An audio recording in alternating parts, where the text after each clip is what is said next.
Goa today is sick and tired of the politics of betrayal. Goans are sick and tired of those politicians who have done U-turns on every issue that concerns Goa.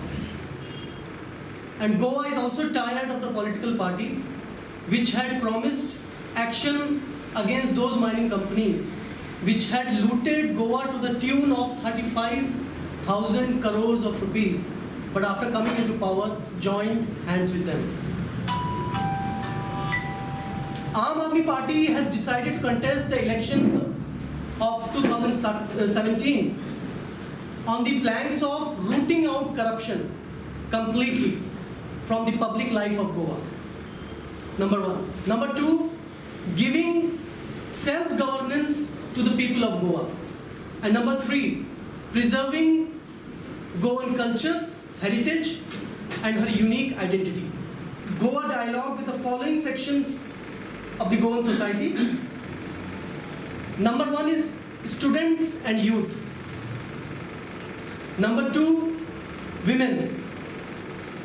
Three, fishermen. Four, farmers.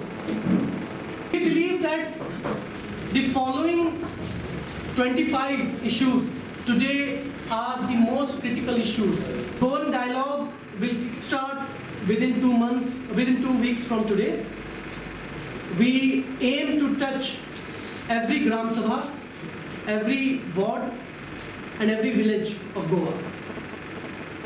There will be a separate team of Goa dialogue that would be engaging with and interacting with the Goans.